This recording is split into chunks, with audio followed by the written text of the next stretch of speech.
Hello everyone, this is Sonu Chaudhary this side. And आज से हम लोग जिस टॉपिक की बात करने वाले हैं वो है हमारा माइक्रो इकोनॉमिक्स का चैप्टर नंबर 1। माइक्रो इकोनॉमिक्स एक नया सब्जेक्ट है जो आप 11th क्लास में सबसे पहली बार पढ़ने वाले हैं।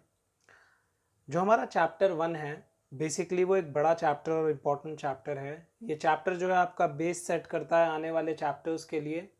एंड ये इम्पॉर्टेंट इस वजह से भी है कि इसमें बेसिक टर्मिनोलॉजी इंट्रोड्यूस होगी आपकी, जो बेसिकली आगे जाके पूरी बुक में यूज़ होगी कि कौन कौन से वर्ड्स का क्या मतलब होता है। ये सारी चीज़ें हमें सीखनी होंगी इसमें। अब ये वाला जो चैप्टर है हमारा, ये बहुत बड़ा चैप्टर है। ठीक है जी। ये जो चैप्टर है हमारा, इसमें कुल मिलाकर 9 टॉपिक्स हैं। ये मैंने संदीप गर्ग के अकॉर्डिंग लिखे हैं। जो संदीप गर्ग आप बुक फॉलो करते हैं, आप लोग कोई भी बुक फॉलो कर सकते हैं जो आपकी एनसीईआरटी आती है। वो एक बुक है हमारी टी आर जैन एंड एक और बुक है हमारी संदीप गर्ग। तीनों की तीनों जो बुक्स हैं वो इक्वली अच्छी हैं, कोई भी बुक कम या ज़्यादा नहीं है।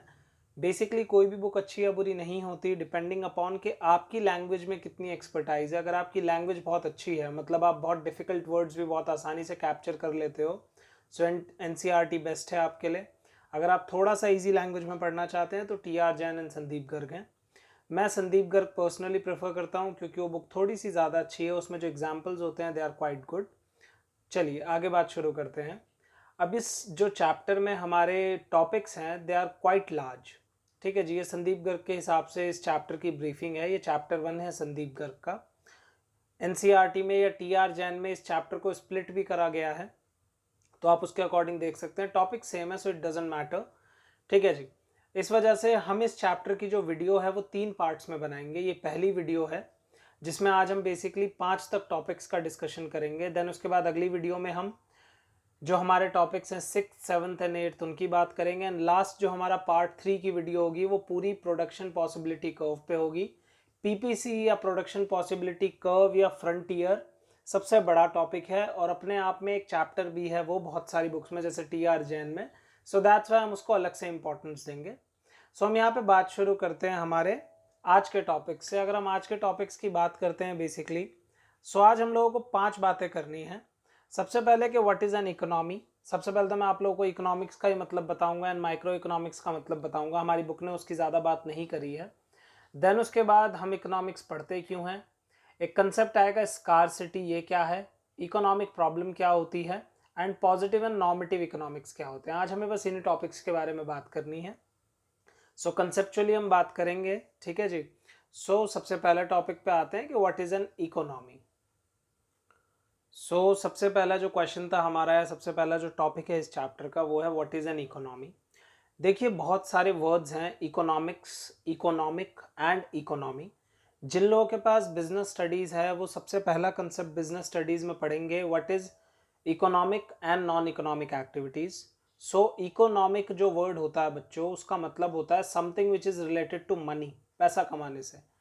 इकोनॉमी भी एक मिलता जुलता वर्ड है, इकोनॉमिक्स भी एक मिलता जुलता वर्ड है। तो ये सब किस किस तरीके से अलग हैं, हमें उसकी बात करनी है। मैंने आप लोगों को इकोनॉमिक एक्टिविटी बता दिया। इकोनॉमिक एक्टिविटी वो एक्टिविटीज़ होती हैं जो पैसा कमाने के लिए करी जाती हैं। ठीक है जी। इकोनॉमी क्या होगी, आप लोगों ने बहुत बार न्यूज़ में सुना है इंडियन इकोनॉमी, अमेरिकन इकोनॉमी। ठीक है जी। इकोनॉमी क्या मतलब है, इकोनॉमी का मतलब होता है एक सिस्टम। ठीक है जी। Economy is a system which help people to conduct economic activities. बहुत सरल सी बात है, इकोनॉमी वो सिस्टम है, सिस्टम में बहुत सारी चीज़ें होती हैं जो बेसिकली लोगों को इकोनॉमिक एक्टिविटीज़ करने में मदद करता है। अब बच्चों इकोनॉमिक एक्टिविटीज़ क्या होती हैं, सिंपल बात है। एज एन इंडिविजुअल जब आप बड़े हो जाएंगे तो आप कहीं ना कहीं जॉब करेंगे या अपना बिजनेस करेंगे या फिर एक प्रोफेशनल बन जाएंगे, या फिर आप पे बहुत सारा पैसा होगा ऑलरेडी तो आप उस पैसे को फर्दर इन्वेस्ट करके पैसा कमाएंगे। ठीक है जी। इकोनॉमिक एक्टिविटीज़ जैसे कि प्रोडक्शन, कोई चीज़ बनाना, कंजम्पशन, किसी चीज़ की खपत करना, या इन्वेस्टमेंट। बच्चों कंजम्पशन भी एक इकोनॉमिक एक्टिविटी होती है। एग्जाम्पल के लिए जो बच्चे मेरे से पढ़ते हैं और मुझे अगर फीस देते हैं वो लोग कंज्यूम कर रहे हैं, उसी वजह से तो मैं पैसा कमा पा रहा हूँ। ठीक है जी। सेम वे में अगर हम ये स्टेशनरी खरीदेंगे नहीं, कंज्यूम नहीं करेंगे, तो बिजनेसेस पैसा कहाँ से कमाएंगे। It's a cycle. इकोनॉमी एक सिस्टम है। ठीक है जी। जो इकोनॉमिक्स का बेस है। इकोनॉमी को ही स्टडी करने के लिए इकोनॉमिक्स बना है। सो अब हम अगली बात पे चलते हैं। बेसिकली जो हमारा अगला टॉपिक है, अगला जो टॉपिक है या क्वेश्चन है वो हर एक सब्जेक्ट में आप लोगों को बताना चाहिए इस चीज़ का आंसर, क्योंकि आप लोग जैसे एग्जाम्पल के लिए जब मैथ्स पढ़ते हो, बहुत बार आप लोगों को मैथ्स बड़ी डिफिकल्ट लगती है बहुत सारे स्टूडेंट्स को, एंड वो स्टूडेंट्स कहते हैं कि भाई ये पढ़ाई क्यों रहे हो आप हमें, हमारा काम थोड़ी है इसका कुछ। सो एक सिंपल सी बात है आप लोगों को, you must be aware of कि why you are studying this basic subject, इसका बेसिकली पर्पस क्या है। ठीक है जी। सो ये जो सब्जेक्ट है हमारा इकोनॉमिक्स, इसको हम क्यों पढ़ रहे हैं, हमें ये बात जाननी ज़रूरी है।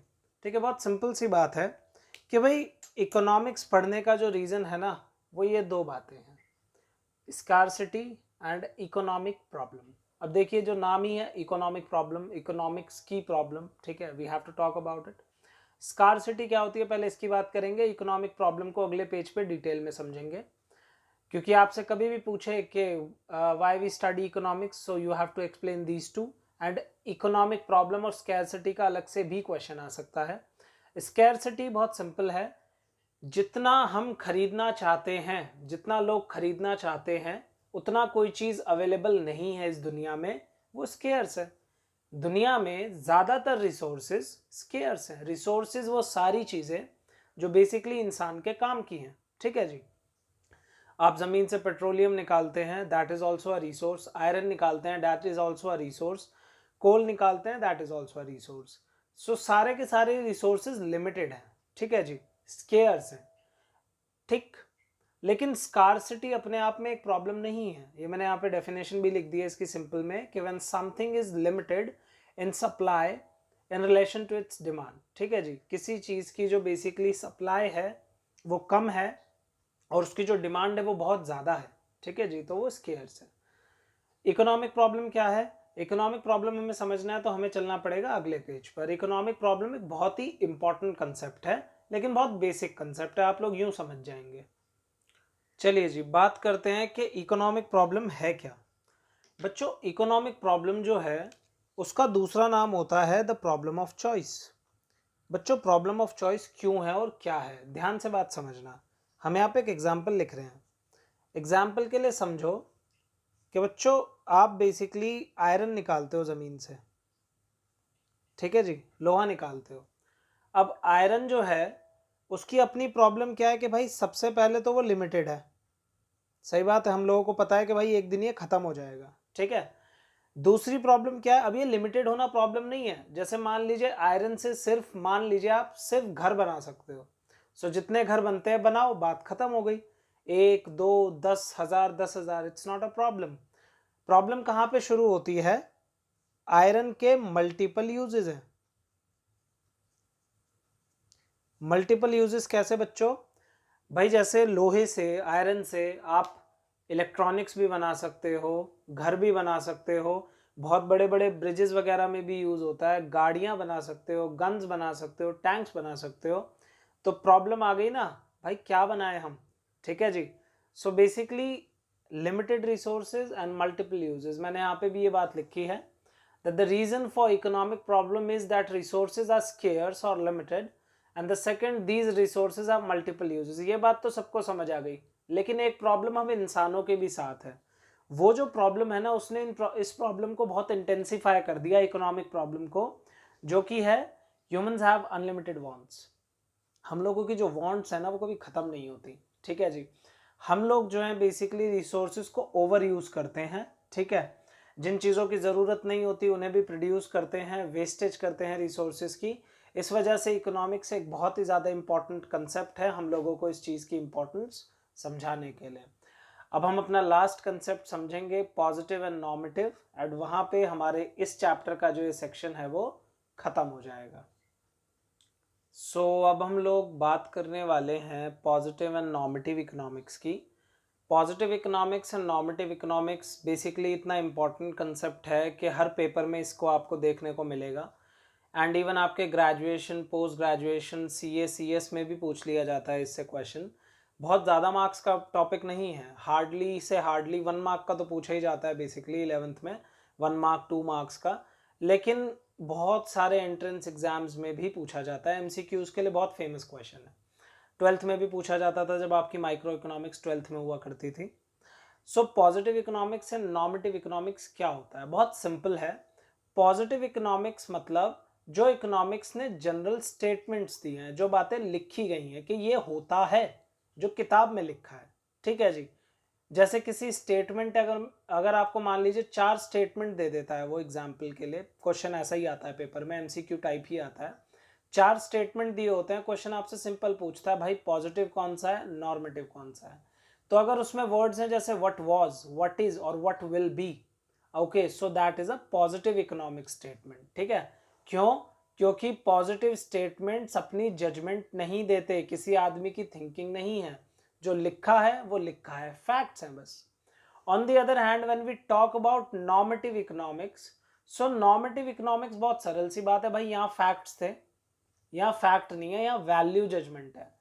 व्हाट ऑट टू बी, क्या होना चाहिए, या फिर कैसे इस प्रॉब्लम को हम सॉल्व कर सकते हैं, ये वैल्यू जजमेंट शेयर करता है, अपनी ओपिनियन देता है।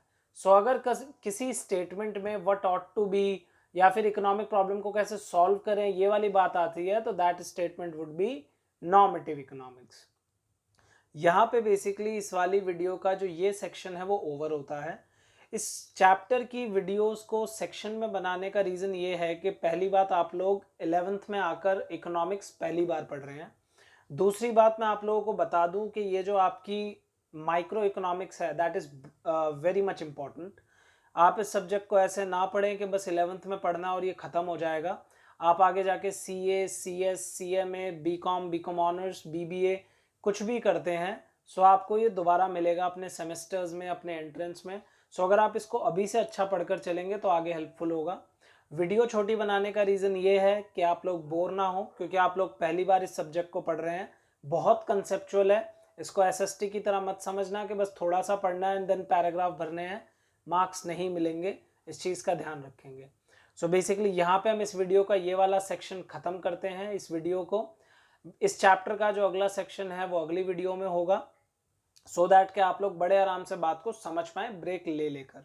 आपको पढ़ने का सिंपल तरीका फॉलो करना है, that you have to basically go through the video, then you have to read the chapter. It doesn't matter कि आपके पास कौन सी किताब है कौन सी नहीं है, आपके पास जो किताब है, जो रिसोर्स है, उसे से पढ़ें।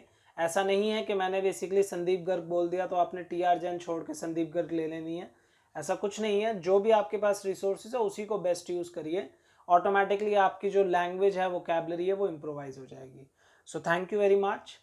बेसिकली प्लीज़ हम लोगों की हेल्प करें लोगों तक पहुंचने में, हमारी वीडियो को शेयर करें अपने दोस्तों के साथ जिन लोगों को कंसेप्ट समझने में दिक्कत है, क्योंकि हम लोगों की जो वीडियोस हैं वो बहुत छोटी होती हैं, बहुत बट फिर भी हम ट्राई करते हैं कि बहुत इंटरेस्टिंग रहें वीडियोस, एंड फालतू की बातें एक्सप्लेन ना करें हम वीडियोस में।